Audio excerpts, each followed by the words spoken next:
Hello, I'm Margot with the Huntington's Outreach Project for Education at Stanford, and I'm here today to talk with you about Huntington's disease.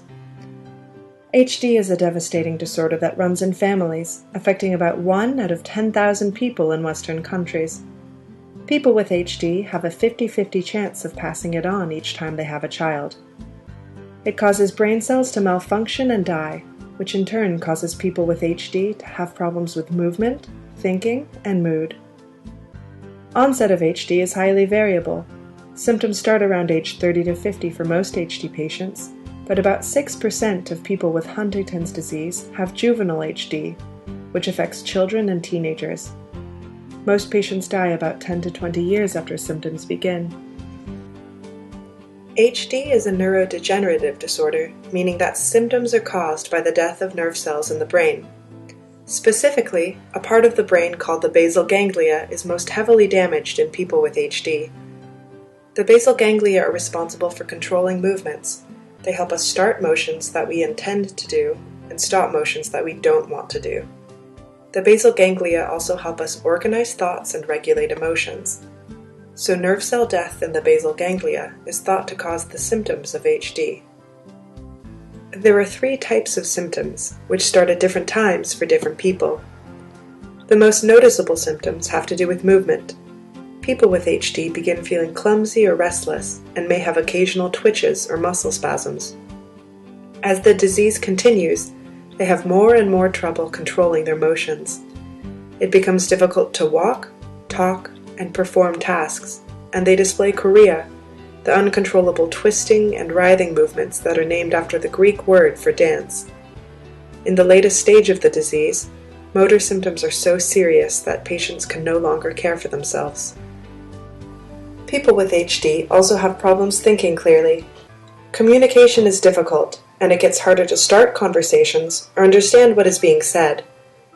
People with HD also have trouble with their attention span and memory, and can't organize their thoughts very well. Another major symptom of the disease is that it affects mood and emotions. The most common symptom is depression, but other symptoms, like apathy, changes in sexual behavior, and anxiety, often occur. Sometimes people with HD become aggressive or act in socially inappropriate ways. Some of these symptoms, particularly depression, are partly caused by upsetting life changes. However, all of these symptoms are due in part to the biological changes in the brain caused by HD. These biological changes happen because people with HD have a glitch in their DNA. DNA is an important molecule stored in our bodies that acts as an instruction manual for all proteins. DNA is made of genes, and each person has 2 copies of each gene, one from their mother and another from their father. DNA is made of 4 building blocks, A, C, T, and G. People with HD have mistaken one of their 2 copies of the Huntington gene. This copy of the gene has an extra long sequence of CAGs. The normal form of the Huntington gene has 20 or fewer CAG repeats and codes for a protein that is thought to be important for nerve cells to work properly. However, the mutant form of the Huntington gene has 36 or more CAG repeats, which codes for a mutant Huntington protein that has a long, sticky tail of glutamine, one of the building blocks of protein. The mutant Huntington protein is toxic and is thought to be responsible for killing nerve cells in the brain.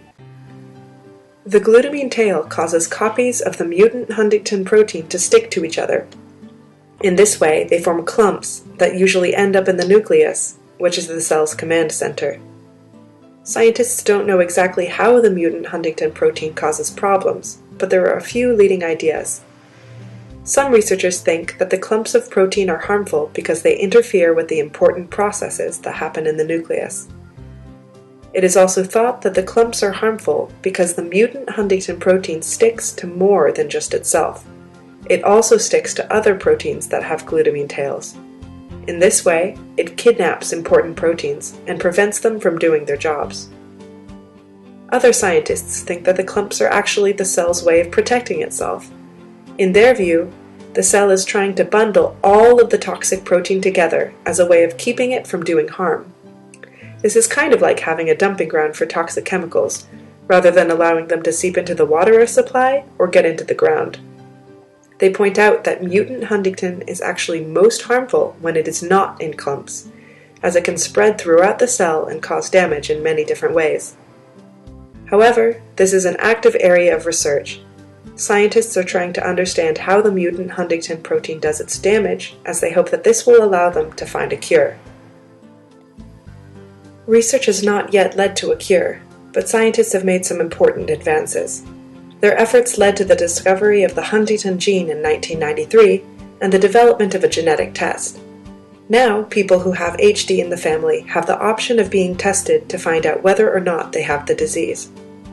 However, many people who are at risk choose not to be tested because at this point there is no way to delay disease onset or slow down the disease once symptoms have begun. The treatments that exist are all aimed at relieving symptoms, such as the psychiatric problems and the movement difficulties. Some doctors suggest that living a healthy lifestyle, which means eating well, sleeping well, and exercising regularly, might help people with HD deal with the symptoms better. There are also various types of therapy that might help. Speech therapy and physical therapy can help patients speak more clearly and regain control over their emotions, while occupational therapy helps patients maintain skills needed for day-to-day life. Some patients also find strength through support groups. The important thing is not to lose hope. Science is making slow but steady progress. Tetrabenazine, a drug that reduces chorea in most patients, was approved for use in America in 2008, and several other drugs are in the pipeline. Hopefully, this hard work will one day lead to a cure.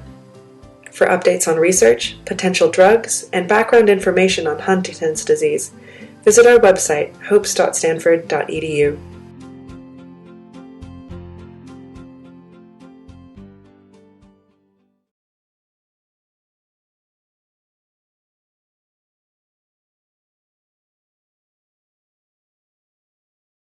Both gone. Probably over here watching television. No, they're back in their rooms. Uh-oh, maybe they went to, no, they couldn't go to church yet. Ray Eby expected to spend his retirement years fly fishing and touring Civil War battlefields. But instead, Ray finds himself visiting Donna, his wife of 46 years, for up to 8 hours a day. There she is. She went to bed. You want to go to bed? Huh? Don't you want to go for a walk? Wouldn't you like to go for a walk? Huh?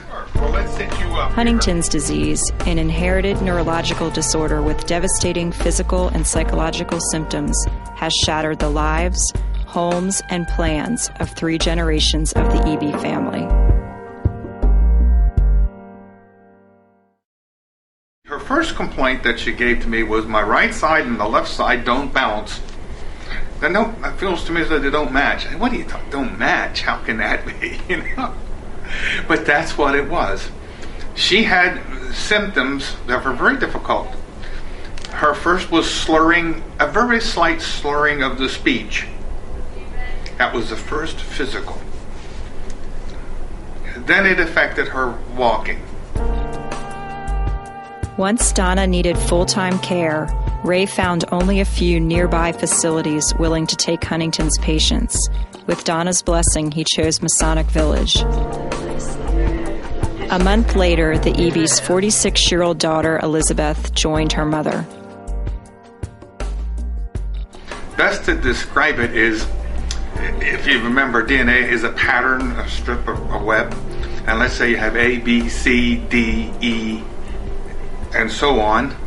Well, all of a sudden, with Huntington's, you have an A, B, C, D, D, D, D.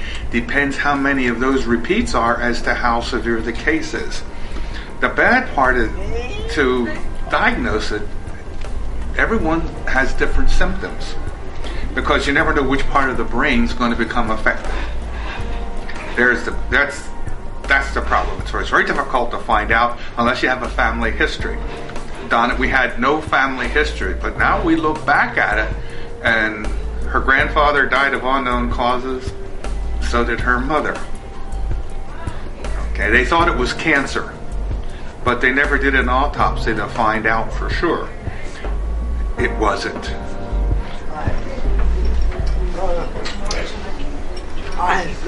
Don't matter. You want me to, huh? You got it. Yeah. Okay. I try to get here for lunch and supper.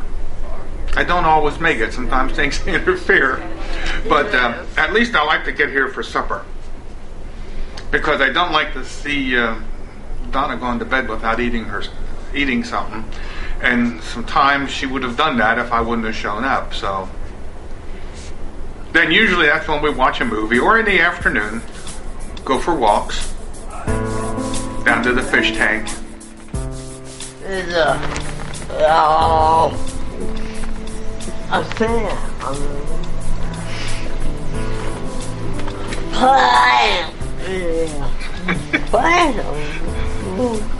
What do you want? You want something? No. No. You're trying to talk to the fish. They want to do something. They want to tell me something. They want to express themselves or happy about something.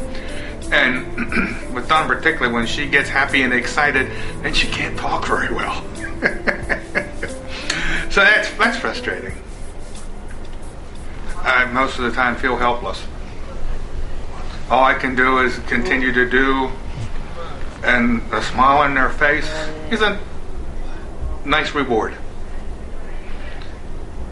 It's certainly the most difficult job I've had ever.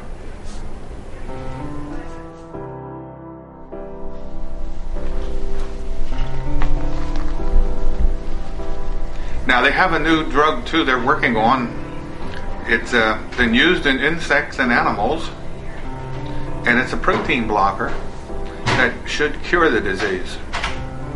It's in test right now out at UCLA in California in their medical center. Do you spend much time thinking about what could happen if there is a cure? Is that something you think about? Oh, I've thought about it, but we'll have to wait until that bridge crosses because we don't know how long will the recovery period be, this sort of thing. So it's almost impossible to plan for it, but yeah, I'm ready for it. Put it that way. I'm not totally sure. I have a nice big apartment now where I'm at, and I moved to that one here when it came open because if Donna does get cured, I'll have room for her. So yeah, I've been making some plans and thinking of it. I'm always hoping.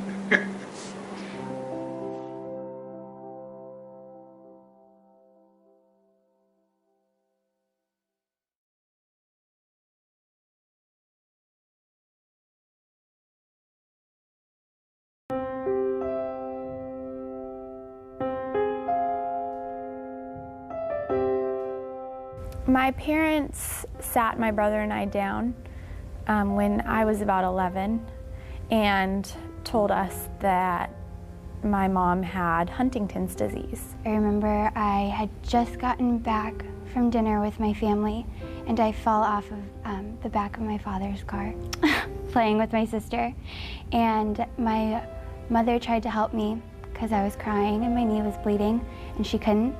She had forgotten what to do and how to take care of me. I think I was 10 years old and I just didn't really understand what was going on because I didn't really recognize that my dad was sick. And they tried to tell me about what Huntington's disease was and that he was gonna start changing and not really acting like himself anymore.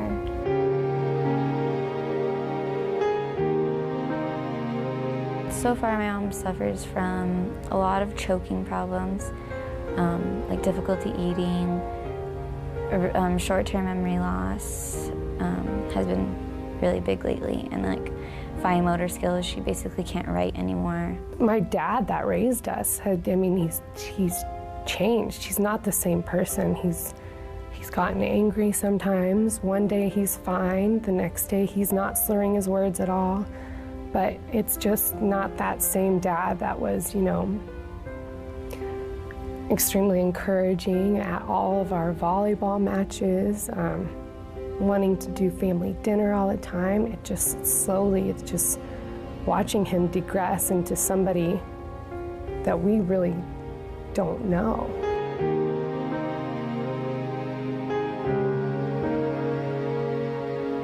I think with Huntington's disease, it changes you entirely, even if you don't want it to.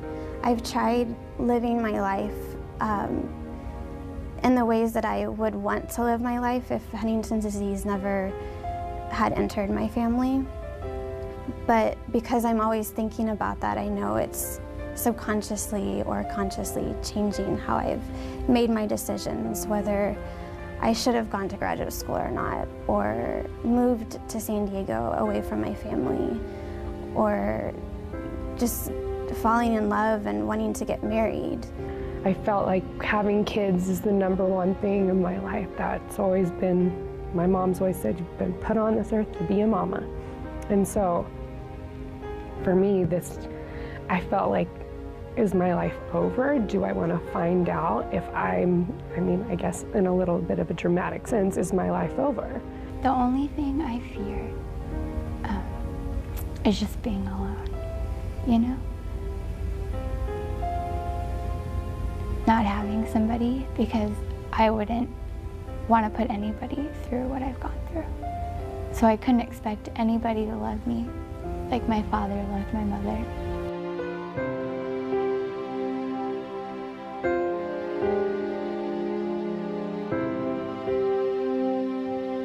I always thought that once I turned 18, I'd want to go out and get tested right away and know everything so I could plan. But then went to the counselor, turned 18, and then my birthday came and passed, and I still don't know. I've decided not to get tested at this moment, though there's been times where I just want to get up and drive to the closest place and find out immediately. What gives me hope is the involvement that my family has within the HD community and how many people that are slowly learning about the disease. I think awareness is the most important thing. We need to get our voice out there and get our message heard. We are taking steps towards a cure. I don't know if it'll happen in my generation, in my lifetime, but we are so close that it's possible for maybe my children's generation. What this does to people and their families and stuff, I just know that there's got to be a close into this. I hope that not just for myself, but for everyone impacted by HD, that we find a cure. And if not find a cure, if that's not possible, just to help prolong the symptoms from starting, finding new medications to help with the symptoms so that people who have it can live their lives as long as they possibly can the way they want to.